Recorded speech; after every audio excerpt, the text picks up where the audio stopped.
C'est toi qui purifies nos consciences des œuvres mortes de la chair, afin que nous te servions, toi, les dieux vivants, les dieux vivants, les dieux puissants. Alléluia. Reçois la gloire, l'honneur, les règnes, la puissance, la majesté. Ces choses te reviennent, elles sont à toi. Toi seul en es digne. Jésus. Alléluia. Alléluia. Merci pour ta présence. Seigneur, dans ta présence, parle-nous. Parle, Seigneur. Ton serviteur écoute. Au nom de Jésus, nous prions et nous disons tous Amen. Alléluia. La joie du Seigneur, c'est notre force. Amen. Que Dieu soit béni. Oh, sa présence est bonne, n'est-ce pas? Oui, il peut nous parler maintenant. 2 Timothée 4, 5 à 8. Mais toi, sois sobre en toutes choses, supporte les souffrances, fais l'œuvre d'un évangéliste, remplis bien ton ministère. Car pour moi, je sers déjà des libations et le moment de mon départ approche. J'ai combattu les bons combats, j'ai achevé la course, j'ai gardé la foi. Désormais, la couronne de justice m'est réservée. Le Seigneur, le juste juge, me la donnera dans ce jour-là. Et non seulement à moi, mais encore à tous ceux qui auront aimé son avènement. Amen.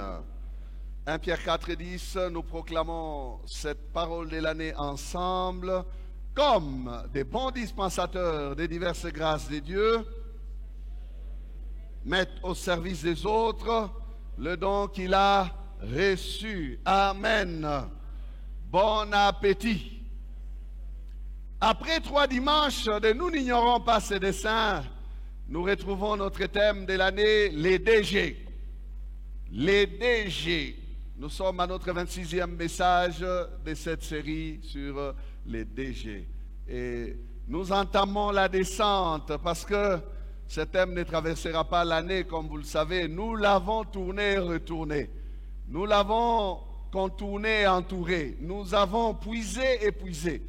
Et je pense que comme tout thème de l'année, on ne sait pas mettre un point à la parole de Dieu. Amen.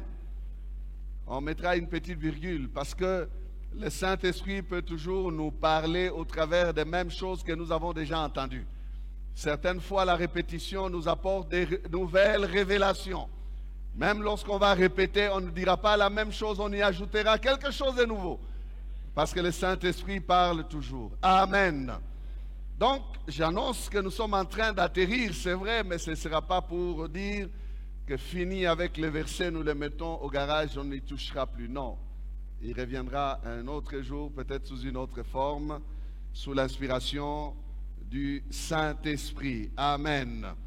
Alors, si quelqu'un veut un sous-thème pour aujourd'hui, c'est les DG couronnés. Les DG couronnés. Alléluia. C'est Paul qui parle à son fils Timothée. Il dit à Timothée que toi, tu es encore dans la course. Sois sobre en toutes choses. Supporte les souffrances. Fais l'œuvre d'un évangéliste. Remplis bien ton ministère. Continue à bien dispenser. Tu n'as pas encore fini. Mais moi, en ce qui me concerne, pour moi, je sers déjà des libations. Libation, c'est cette offrande liquide que l'on versait devant le Seigneur pour plaire à Dieu. Donc, dis, moi, je suis déjà répandu. J'ai déjà vidé tout ce qui est à moi. Pour moi, c'est fini. Je suis en train de partir. Mon jour approche. Les moments de mon départ approchent. Il parle à Timothée. Il lui parle. Et Paul a une conviction dans son cœur. Il confesse une parole qui est certaine. Il dit désormais, la couronne de justice m'est réservée. Quelle assurance! Il dit le Seigneur, le juste juge, me la donnera dans ces jours-là. Et Paul ne parle pas de manière égoïste, non. Il ne parle pas que de lui-même, non. Paul nous ouvre aussi une parenthèse, là il dit, et non seulement à moi, mais il la donnera aussi à tout celui ou à tous ceux qui auront aimé son avènement. Il y a toi et moi là-dedans. Alléluia. Il est dans l'assurance qu'il recevra la couronne, mais il nous enseigne en tant que DG qu'il n'est pas le seul qui recevra la couronne. Nous aussi, nous sommes bien-aimés dans cette espérance-là. Amen. Pas seulement à moi, mais encore à tous ceux qui auront aimé son avènement. Il y aura des couronnes au ciel. Alléluia. Il y aura des couronnes au ciel. Définissons les mots couronne d'abord. Ce mot couronne vient d'un mot grec, Stéphanos, qui signifie couronné.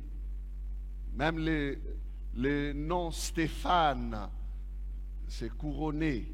C'est un homme couronné, un champion. Il a été couronné. Alors Stéphanos lui-même vient de Stépho, qui signifie enroulé ou tressé. Donc vous allez remarquer que dans l'origine de cette affaire des couronnes, ce sont les Grecs, ce sont les Romains, ces hommes dans leur antiquité ont eu à tisser des couronnes de fleurs. D'abord c'était des couronnes de laurier que l'on remettait à ceux qui faisaient des exploits ou qui gagnaient des compétitions. Donc si vous allez dans l'histoire même des Jeux Olympiques, vous allez voir que les athlètes qui gagnaient, on leur mettait sur la tête une couronne de gerbes de fleurs, des fleurs tissées. Il y en avait de toutes sortes, avec toutes sortes de fleurs, et il y a beaucoup de significations dans la matière des couronnes. Au départ, donc, c'était des feuilles, des fleurs, des feuilles de laurier ou d'autres plantes, mais par la suite, on a commencé à diversifier les matières jusqu'à avoir des couronnes en or et en d'autres pierres précieuses garnies des saphirs, des diamants et autres. Il y a des couronnes royales, par exemple, qui sont des couronnes, quand vous voyez la couronne de la reine d'Angleterre, c'est avec des gros diamants ou des grosses pierres des valeurs. Alors ça dépend des richesses de ceux qui possèdent des couronnes. Dans l'Antiquité romaine, il y avait plusieurs types de couronnes pour plusieurs types de circonstances. Nous sommes en train juste de placer la définition. Il y avait la couronne triomphale que l'on remettait à un général qui obtenait les honneurs du triomphe parce qu'ayant remporté la guerre. Couronne triomphale. Lorsque un général revenait de la guerre, et ils ont des choses, des pratiques qu'ils faisaient, partant déjà du champ de bataille, lorsqu'ils avaient leurs ennemis sous leurs pieds, et quand même la Bible parle de mettre des ennemis sous les pieds, bien aimé, ce sont des pratiques, des traditions de ces hommes de l'époque. Le roi même, le roi qui était vaincu, était étalé et celui qui l'avait vaincu mettait ses pieds sur lui pour dire qu'il est KO, il est à terre. Et on pouvait ovationner les vainqueurs, on pouvait le couronner. Et même lorsqu'il rentrait dans son camp, où il rentrait en triomphe avec, vous voyez, David avait pris la tête de Goliath avec les dépouilles ou les symboles des dépouilles de ses ennemis. Ceux qui étaient restés sortaient et recevaient les vainqueurs. Et on pouvait lui offrir cette couronne triomphale. Il y avait la couronne de l'athlète qui avait gagné la course ou les combats des gladiateurs. Ils étaient aussi couronnés, les athlètes. Il y avait la couronne de l'ovation. Ça s'accompagnait des acclamations pour les champions. C'était une couronne de myrte. C'est des feuilles, des plantes. Couronne de myrte, tissée avec des feuilles de myrte. Et on donnait aux généraux qui recevaient l'ovation de leurs troupes et du peuple. Plusieurs types de couronnes.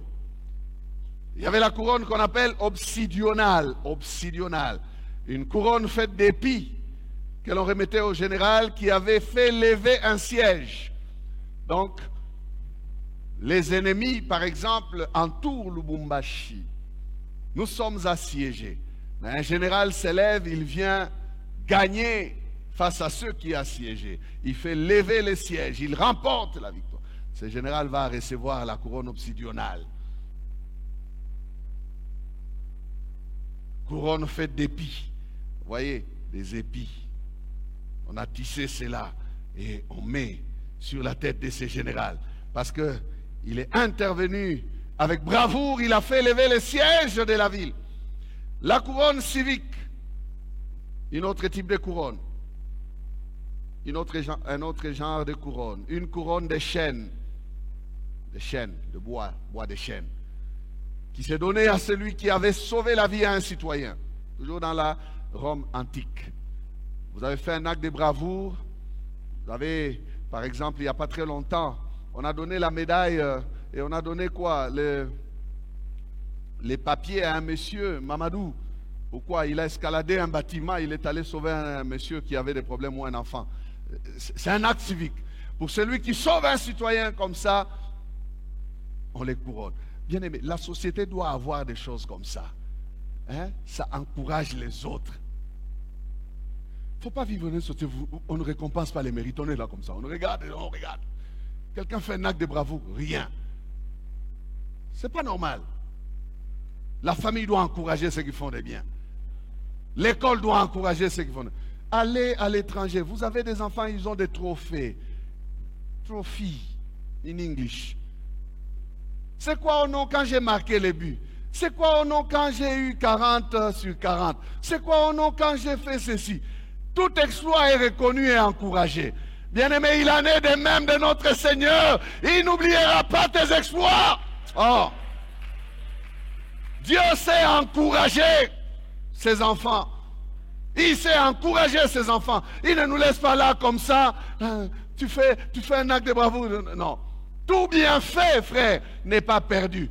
Tout acte que tu fais pour la gloire de Dieu n'est pas perdu. Il y a des livres même, des souvenirs au ciel. Le Seigneur marque, il note, il dit, je vais faire la compilation des points à la proclamation. Chacun aura selon ce qu'il a fait. C'est quoi cette affaire? L'enfant a fait 98%, même en première primaire, à la maison, même pas un cadeau. Papa, c'est quoi ça? Même pas soulever l'enfant. Ça fait du bien. Oh, tu es champion. Vous avez vu comment j'ai soulevé la mienne? Je disais quoi? Champion, champion. Encouragement. Tellement qu'on l'encourage comme ça. Elle venait de faire un test ici. Pouf, elle a bombardé 100%. Champion. On cultive l'excellence. Alléluia. Il ne faut pas observer les gens comme ça. Ton frère fait quelque chose de bien. Dis-lui, frère, c'était bien. Hein? Il s'est marié. À la sortie là, mais tout le monde doit les féliciter. Toi, tu les regardes.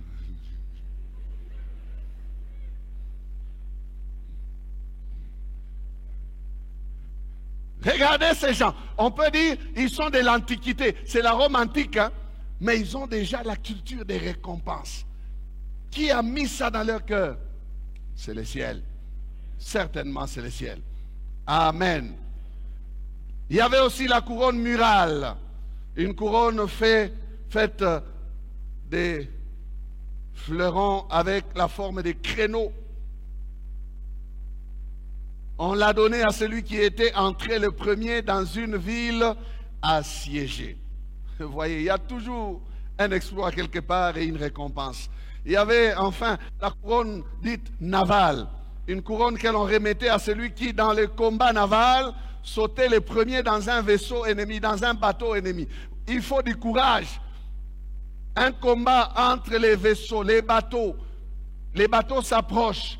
Les soldats qui sautent le premier dans les bateaux ennemis, on écrit son nom. Quand on va rentrer là, on a gagné la guerre. On va dire Caporal Ilunga. Viens. Les troupes sont alignées là. Il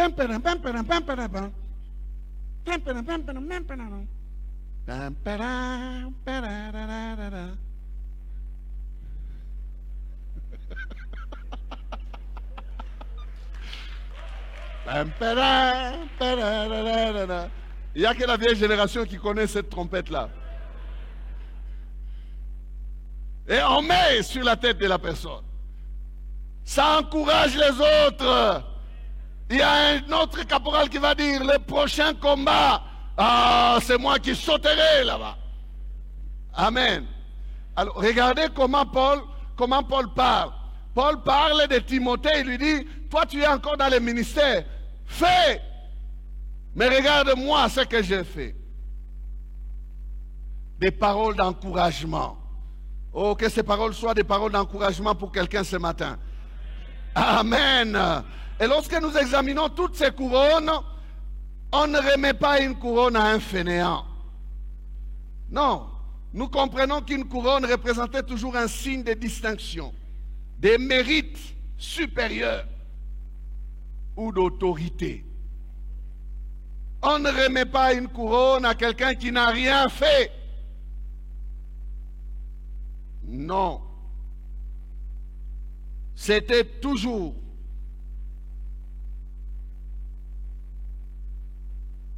après un acte de bravoure, après des exploits, ou quand on monte sur les trônes. Voilà, parce qu'il y a aussi signe d'autorité. On accède à une dimension de gouvernance. Ok, on met une couronne sur la personne. Alors, pour les Grecs et les Romains, ce n'était pas la matière de la couronne qui comptait. Ce n'était pas la matière de la couronne qui comptait, non. Voilà pourquoi au départ c'était des couronnes tressées avec des fleurs ou des feuilles. On pouvait être couronné d'une couronne qui n'a même pas de valeur. Comment est-ce que les feuilles peuvent faire longtemps? Et ça ne fait même pas longtemps. La durée de la couronne des feuilles, ce n'est pas une longue durée. Ça va sécher, ça va se faner, ça va être jeté à la poubelle après. Donc, les problèmes, frères et sœurs, n'étaient pas tellement dans la valeur de ce qu'on mettait sur la tête. Non. Ces hommes tenaient compte de l'acte posé d'abord. Les gestes avaient toute sa signification à cause de quoi? De l'acte posé. C'est parce qu'il y a eu un acte de bravoure que l'on peut prendre, même si c'est en feuille, même si c'est en papier. Ce n'était pas sur la tête de n'importe qui, c'est sur la tête de celui qui a posé des actes de bravoure. Vous comprenez? Donc il y a toujours une raison pour laquelle la couronne va se retrouver sur la tête de la personne. Ce n'est pas à un fainéant, quelqu'un qui n'a rien fait. Non. Et les Romains connaissaient la valeur de ces gestes. Regardez les jours où on a arrêté Jésus. Ce sont des soldats romains qui sont là. Ils apprennent que Jésus-Christ dit qu'il est le roi des Juifs. Quelle est l'attitude des soldats romains? Ils cueillent des épines et des ronces qui étaient là. Ils tissent une couronne et ils mettent ça sur la tête de Jésus. Ils commencent à se moquer de lui, à lui faire des actes de dérision et à lui dire « Salut, roi des Juifs ». Ils connaissaient, ces hommes, les gestes et la signification de la couronne. Alors nous voyons dans ces paroles de l'apôtre Paul trois types de leçons, trois certitudes qui nous donnent des leçons, je voulais dire. Il y a trois certitudes. Trois certitudes. Pour celui qui note, il note trois certitudes. Une certitude, c'est une assurance entière que l'on a sur une chose. Une assurance. Il y a trois certitudes. Donc trois choses que Paul est en train de déclarer dans ces paroles que nous avons choisies qui concernent la matière du jour. La première certitude, elle concerne son passé, le passé de Paul. Au verset 7, qu'est-ce qu'il dit? Il dit, j'ai combattu les bons combats, j'ai achevé la course, j'ai gardé la foi. Amen. Oh, amen. Il dit quoi? J'ai combattu les bons combats, c'est au passé. J'ai achevé la course, passé. Quand on entend ces paroles, frères et sœurs, ce sont des paroles d'un homme qui jette un regard en arrière, ou qui jette son regard en arrière et qui tire une conclusion. Ces paroles sont celles d'un homme qui est arrivé, certes, il peut dire, à la fin de sa vie, mais qui fait les résumés même de ce qu'a été cette vie. Son regard dans son passé est une leçon qu'il donne à Timothée et qu'il donne à chacun d'entre nous. Quand il regarde son passé, il voit le combat. Il voit toutes ses souffrances. Il voit tout ce qu'il a enduré. Et il peut parler à un jeune homme, son enfant dans la foi, il peut parler à quelqu'un ici, ce matin, et dire, regarde par où moi je suis passé. Je t'encourage, Timothée, remplis bien ton ministère. Cet homme nous dit que c'est possible de se retrouver à la ligne d'arrivée en champion.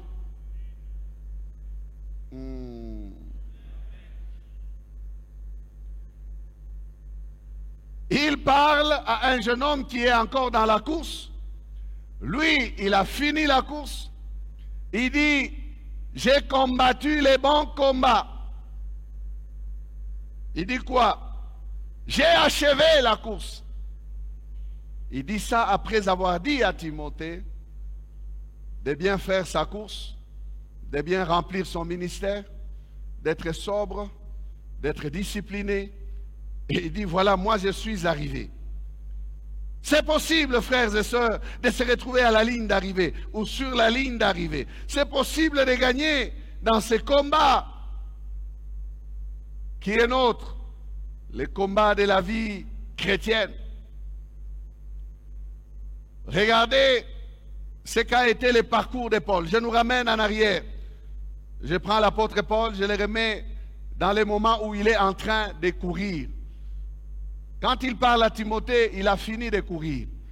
Mais remettons-les dans les moments où il est en train de courir. 1 Corinthiens, chapitre 9, verset 23. Qu'est-ce qu'il disait pendant qu'il courait? Il dit, j'ai fait tout à cause de l'évangile, afin d'y avoir part. Suivez-moi très bien. J'ai fait tout à cause de l'évangile, afin d'y avoir part. Il est armé de la pensée de la récompense. Il dit, je ne sers pas dans l'évangile pour perdre, non. J'ai fait tout à cause de l'évangile afin d'y avoir part. 24. Ne savez-vous pas que ceux qui courent dans les stades courent tous, mais qu'un seul remporte les prix? Courez de manière à les remporter. Courez de manière à le remporter. Tous ceux qui combattent s'imposent toute espèce d'abstinence. Et ils le font pour obtenir une couronne corruptible. Mais nous, faisons-le pour une couronne incorruptible. Dites avec moi, pour une couronne incorruptible.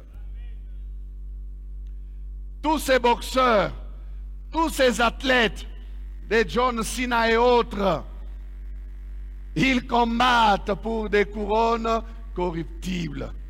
Tous ces matchs auxquels Mazembe joue pour être champion d'Afrique, tout ça, c'est pour des championnats, des coupes corruptibles. Du reste, ça ne fait que revenir année après année. On a été champion l'année passée, on va encore reprendre. Moi, je trouve ça comme une sorte de vanité. Mais regardez notre Dieu, il dit pour une couronne incorruptible. Une seule fois, à la fin de tout. Est-ce que quelqu'un est en train de comprendre? Il dit, tu peux accumuler des couronnes corruptibles, mais si tu rates la couronne incorruptible, tu n'as rien reçu. Paul nous dit, nous l'avons pris, nous l'avons remis dans les moments où il faisait la course, il faisait la compétition. Il se met lui-même dedans, il dit, mais nous. Lui-même, Paul est dedans. Ici, là, il est dedans. Il dit, mais nous. Tu es dedans? Tu es DG? Faisons-les pour une couronne incorruptible. Mais nous. Regarde ton voisin, dis-lui, mais nous.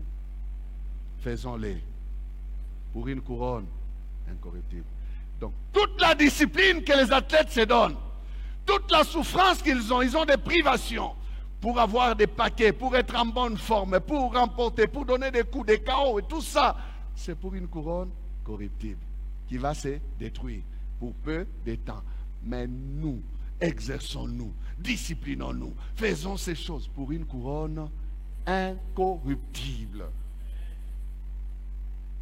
Et voilà son expérience. Il dit maintenant, après avoir dit, mais nous, verset 27, 26, moi donc, là il parle maintenant de lui, moi donc, je cours, non pas comme à l'aventure, je frappe, non pas comme battant l'air, mais je traite durement mon corps, et je le tiens assujetti, de peur d'être moi-même rejeté après avoir prêché aux autres. Paul parle d'un danger qui les guette. Il dit, je dois veiller sur moi. Bien-aimé, c'est parce qu'il est animé de la pensée de la couronne. Il est animé de la pensée de la récompense. Il est animé de la pensée du prix.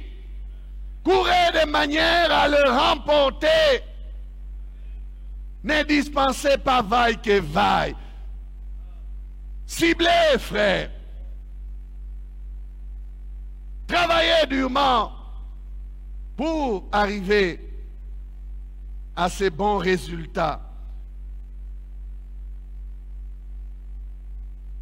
Il parle des règles. L'athlète ne sera pas couronné s'il n'a pas respecté les règles. La même chose pour nous, bien-aimés. Nous ne pouvons pas parler couronne sans respect des règles de la course. Et il y en a beaucoup qui ne s'inquiètent pas des règles. Ils courent de manière désordonnée.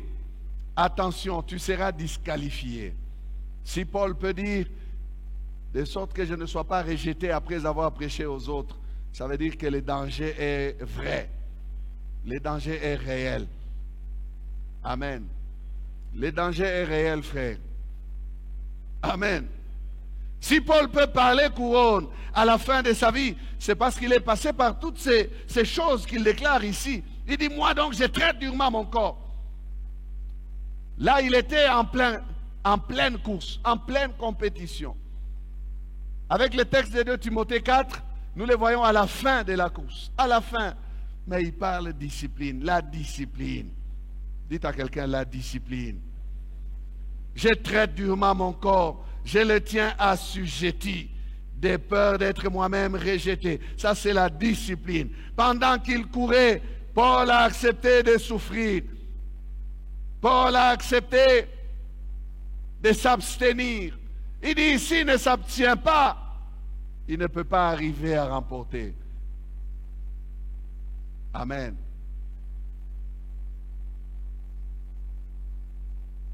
Philippiens 3, 12 à 14. Écoutez, pendant qu'il est dans la course, comment il parle encore. Ce n'est pas que j'ai déjà remporté le prix ou que j'ai déjà atteint la perfection, mais je cours. Mais je cours. Il était dans la course, il était encore dedans. Mais je cours pour tâcher de le saisir, puisque moi aussi j'ai été saisi par Jésus-Christ. Frère, je ne pense pas l'avoir saisi, mais j'ai fait une chose, oubliant ce qui est en arrière et me portant vers ce qui est en avant. Je cours vers le but pour remporter les prix de la vocation céleste de Dieu en Jésus-Christ. Amen. Il n'est pas encore à la fin. Il nous dit comment il court. Il dit, oubliant ce qui est en arrière, tu ne peux pas bien courir en regardant en arrière. Tu vas tomber. Amen. J'ai fait des exploits hier, c'est vrai, mais je les laisse parce que j'ai de nouveaux défis aujourd'hui. Je me porte vers ce qui est en avant. Et qu'est-ce qui est en avant pour Paul? Ce n'est pas, bien aimé, les exploits qui sont en avant, non. Il dit, lui, il m'a saisi. Il m'a saisi, il m'a mis dans la course. Et il m'attend à l'arrivée. Je voudrais les saisir aussi. Je cours me portant vers les buts. Les buts, c'est quoi? Afin, si je puis parvenir à les saisir. Je dois arriver à la ligne d'arrivée. Amen. Je me suis focalisé. Je me focalise vers celui qui m'attend à l'arrivée.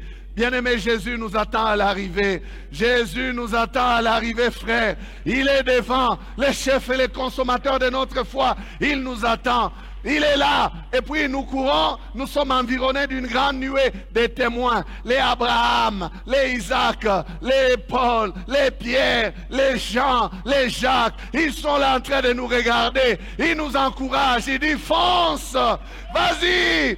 Cours encore, il te reste quelques kilomètres. Tu es prêt à y arriver. N'abandonne pas. Tu es fatigué, mais cours. Et si tu ne peux pas courir, marche encore. Essoufflé, mais continue. La ligne d'arrivée n'est pas très loin. Avance. Alléluia. J'ai fait une chose. J'oublie ce qui est en arrière. Parce qu'il y a un but qui est fixé devant moi. Quel est le but de ton service, frère? C'est que les gens parlent de toi. Il y a des gens qui confondent les buts pour lesquels nous sommes dans les services. Voilà pourquoi ils cherchent à séduire les foules. Quel est le but de ta course? Est-ce que c'est la couronne ou c'est de faire une renommée? Quel est le but de ta vie en tant qu'enfant de Dieu, frère? Quel est le but pour lequel tu cours? Est-ce que tu sais que le but suprême pour lequel tu fais des 21 jours de jeûne et de prière, c'est que tu puisses saisir Christ? Est-ce que tu sais cela? Oh, il y a des gens qui ne comprennent pas la valeur de ces choses. Non, tout ce qu'il fait, le but, c'est son ventre. Le but, c'est sa richesse. Le but, ce sont ses enfants. Le but, c'est réussir sa vie terrestre. Eh bien, laisse-moi te décourager. Tu peux réussir ta vie terrestre, devenir riche, millionnaire, multimillionnaire et tout cela. Mais si tu rates le vrai but de ta vie pour lequel Dieu t'a fait déjà, tu auras échoué. Tu auras échoué. Tu vas dire, j'ai réussi ma vie, mais tu as échoué ta destinée.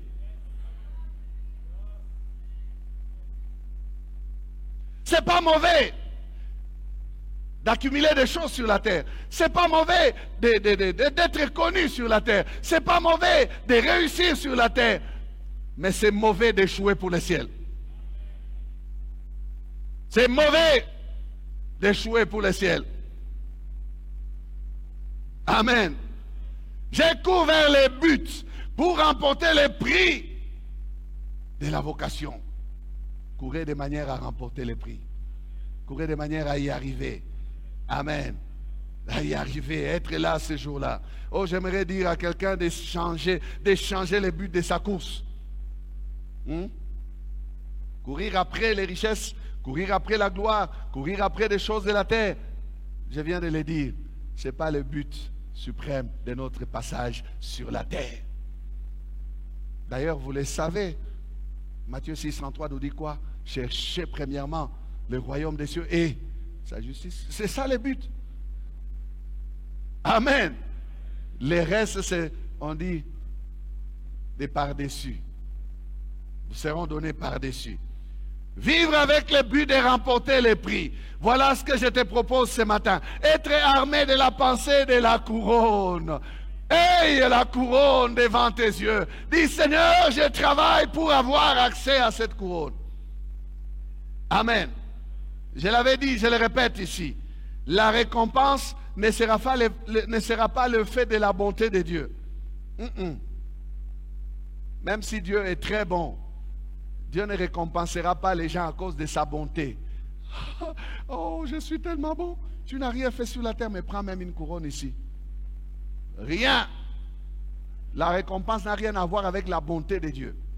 La récompense sera le résultat de la qualité de notre service. Dieu n'a rien à voir dans cette affaire-là. Dieu marque des points que toi tu marques sur la terre. Il note cela. Ta récompense est intimement liée à la manière dont tu sers ton Dieu. Bon et fidèle serviteur, entre dans la joie de ton maître. Méchant serviteur, méchant et paresseux serviteur, jetez-les dehors, là où il y a des pleurs et des grincements des dents. Paul dit, de peur de ne pas être rejeté. C'est ça, dehors. Sauvé comme au travers du feu seulement. L'apôtre Paul est passé par là. Il dit, j'ai combattu les bons combats, j'ai achevé la course. On va avancer rapidement. Deuxième certitude de Paul, ça concerne son présent. Paul dit, j'ai combattu les bons combats, j'ai achevé la course, j'ai gardé la foi. Amen. Oh, donne-moi l'amen, donne-moi l'amen. Amen. Il dit, j'ai gardé la foi. Ça, c'est dans son présent. S'il y a des exploits d'hier, si j'ai remporté des batailles, des guerres, j'ai gagné, j'ai combattu, j'ai achevé, ça c'est derrière mon dos. Mais aujourd'hui, là, je suis encore dans la foi. J'ai gardé la foi. Ça, c'est la certitude de son présent. Paul est encore dans la foi. Il dit, j'ai gardé la foi. Il confesse cela dans son présent. L'objectif de bien courir, de bien frapper, n'est pas frapper comme à l'aventure. Oui, bien aimé, tout cela, faire très bien ces choses et les vaincre, doit nous amener à cette même conclusion que celle de l'apôtre Paul. Garder la foi. Si une fois arrivé à la fin de son parcours, on n'a plus la foi, eh bien, laissez-moi nous dire qu'on ne peut plus parler non plus des couronnes. On ne peut plus non plus parler des couronnes. La couronne est pour ceux qui garderont la foi jusqu'au bout. Tous ces combats par lesquels nous passons, toutes ces souffrances que nous endurons, toutes ces persécutions et ces tribulations qui nous sont imposées, bien-aimés, elles n'ont pour but que de nous tester dans notre foi. Toutes les épreuves auxquelles Dieu nous fait passer, c'est pour que notre foi sorte de là plus pure que l'or pur qui est passé par le feu. Gardez la foi. Gardez la foi. Ne pas la perdre, ne pas abandonner. Il y a des gens qui n'ont pas réussi à garder la foi à cause des difficultés, à cause des souffrances, à cause des épreuves. Non, il faut confesser dans son présent, j'ai gardé la foi. Pas de gloire sans la croix. Regardez, il y a 3 temps ici, j'anticipe. Il y a les passés de Paul, il y a les présents et il y a les futurs. Paul se projette dans le futur, il dit que la couronne m'est réservée. Il dit, derrière moi, j'ai combattu les bons combats. Et là, dans mon présent, j'ai gardé la foi. Donc, il y a la croix que nous portons chaque jour. Il y a la foi dans laquelle nous devons nous maintenir. Et puis, il y a la gloire qui nous attend. Les souffrances des temps présents ne peuvent pas se comparer à la gloire à venir. Alléluia. Vous êtes, frères et sœurs, appelés à garder la foi. Nous sommes appelés à demeurer, à rester dans la foi. Nous n'avons pas de justification à faire par rapport à la foi. Jamais. Vous n'avez pas besoin de confesser et de dire, Seigneur, tu es responsable de mon refroidissement, de mon abandon de la foi. J'ai tellement souffert que j'ai abandonné la foi. Non! Non, j'ai gardé la foi. La seule valeur qui doit être retenue et gardée précieusement. Bien-aimé, lorsque Satan a réclamé Pierre, Jésus n'a pas prié pour que Pierre puisse avoir beaucoup de paquets pour résister au diable. Non, Jésus a prié pour la foi. La foi. Il dit, j'ai prié pour vous, afin que ta foi ne défaille point. Est-ce que quelqu'un me suit très bien? Le secret pour se maintenir dans la victoire, même dans les combats, c'est garder la foi. Gardez la foi. Si vous gardez la foi, vous pouvez regarder devant et dire, Seigneur, cette couronne qui est devant moi là, je l'aurai ce jour-là. Parce qu'aujourd'hui ici, je marche encore dans la foi. Et Anaboutou et Anamoy, ça me trouvera dans la foi. Si je tombe ici et je meurs, je suis dans la foi. Alléluia. Peu importe les jours et la manière par laquelle la mort viendra me chercher, je suis dans la foi. Il dit, j'ai gardé la foi. Il a dit, mon jour approche. Mais j'ai gardé la foi. Ça viendra me chercher dans la foi. Ça se terminera dans la foi. Ça me trouvera dans la foi. Si je suis dans la foi, frère, je peux espérer me tenir devant lui et lui donner mon rapport. J'ai gardé la foi. La foi, pas autre chose. La foi. Et Jésus dit dans Luc 18, verset 8, mais quand le Fils de l'homme reviendra ou viendra, trouvera-t-il la foi sur la terre? Pourras-tu confesser que tu as gardé la foi? Je prie que Dieu nous donne, bien-aimés, cette foi inébranlable, qui, quelles que soient les épreuves, peu importe les douleurs, les temps difficiles dans lesquels nous sommes, que nous ne puissions pas brader notre foi, vendre notre foi, abandonner la foi en Jésus pour se tourner vers les idoles, abandonner la foi en Jésus pour aller dans les loges mystiques ou mystico-religieuses, ou chercher des fétiches, ou chercher, bien-aimés, à prendre des interdits. Non, j'ai gardé la foi. J'ai gardé la foi. Nous n'avons pas besoin d'avoir seulement un passé plein d'exploits, mais nous avons besoin d'un présent plein de foi. Oh, il y a des gens qui conjuguent leur vie chrétienne qu'au passé. Vous savez, ces histoires qui sont dans les Actes des Apôtres de quand nous fûmes. Quand nous fûmes dans les années 80, lorsque le réveil commença, nous étions des évangélistes. Nous là, nous avons fait des miracles. Les morts avaient été toujours au passé. Et au présent, qu'est-ce qu'il reste? Qu'est-ce qui est encore aujourd'hui? Non, tu dois être en mesure de dire comme l'apôtre, j'ai gardé la foi. J'ai servi hier, mais aujourd'hui je suis encore dans la foi. Confesse comme cet homme Caleb qui dit il y a 40 ans en arrière, j'étais en mesure d'entrer et de sortir. Je suis encore assez fort aujourd'hui pour entrer et pour sortir. Oh Josué, donne-moi donc cette montagne que l'Éternel a parlé en ces temps-là. Je l'avais aujourd'hui dans mon présent. Je ne suis pas dans mes affaires du passé. Je suis dans mon présent. J'ai gardé la foi dans le présent. Pas la foi au passé. Quand nous fûmes, quand vous fûtes quoi? C'est déjà dépassé. Le passé est dépassé. Amen. Petit dire ce matin, j'ai gardé la foi. Troisième certitude, et on va terminer. C'est maintenant celle du futur. Paul projette, Paul voit la couronne devant lui. Il envisage son futur avec une perspective glorieuse.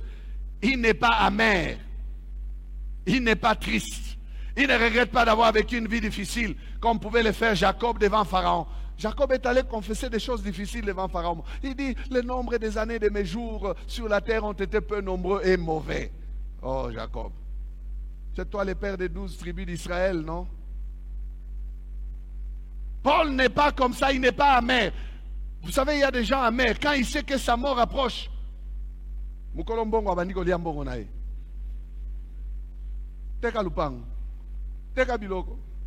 est amer, il est jaloux de ses enfants. Il dit,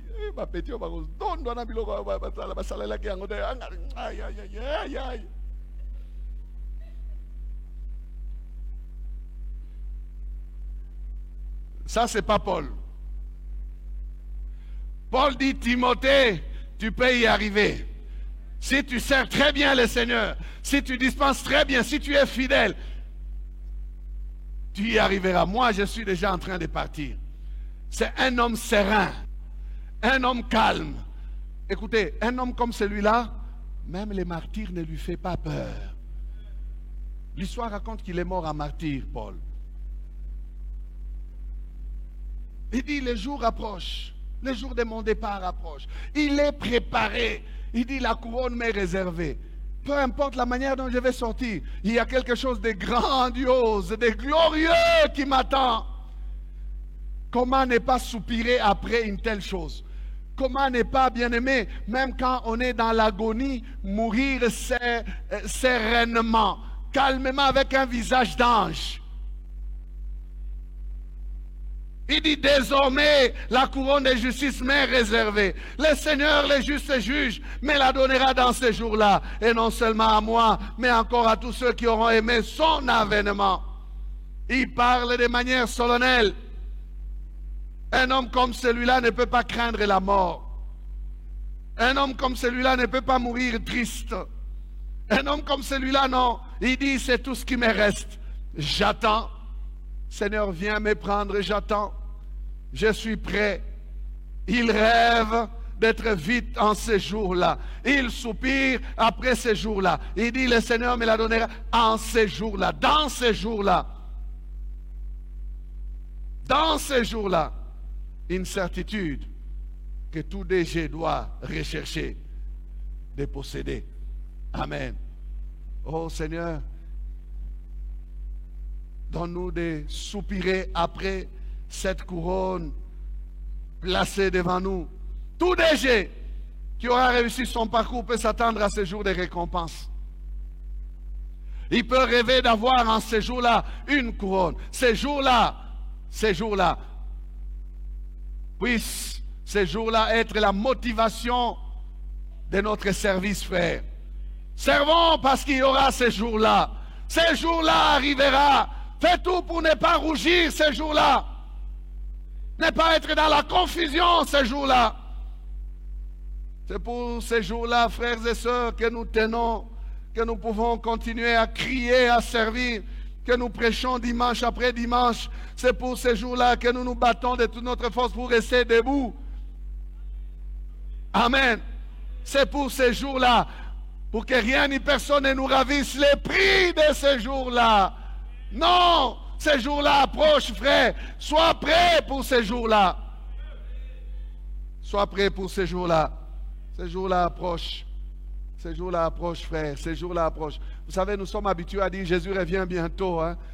Et nous disons, il ne revient toujours pas. Attention, nous serons surpris. Il viendra comme un voleur. Ces jours-là approchent. Ces jours-là arrivent. Ces jours-là approchent. Il arrive, ces jours-là. Ces jours-là arrivent. Paul dit que la couronne nous sera remise, non pas à lui, mais à tout celui qui aura aimé son avènement. Aie ces trois certitudes. Que dans ton passé, tu as servi Christ et que tu es dans la foi aujourd'hui pour que tu puisses espérer ces jours-là recevoir une couronne. Que Dieu vous bénisse.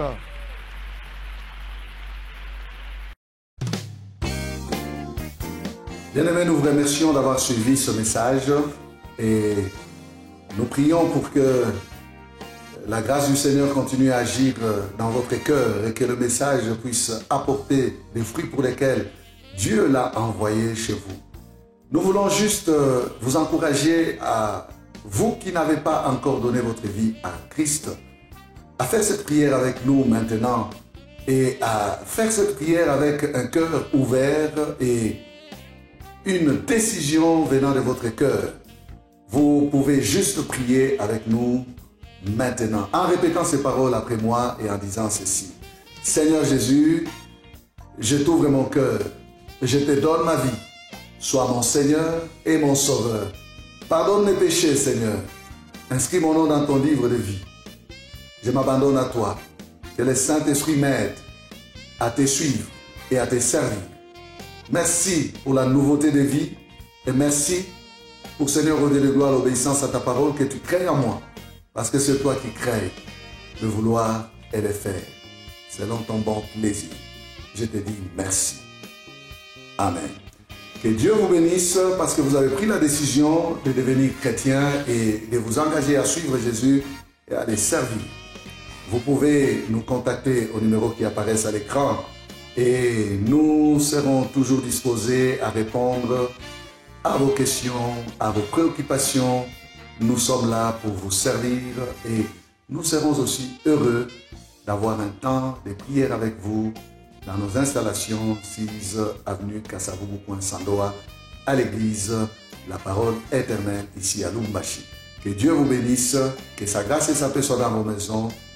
Au revoir, nous vous aimons.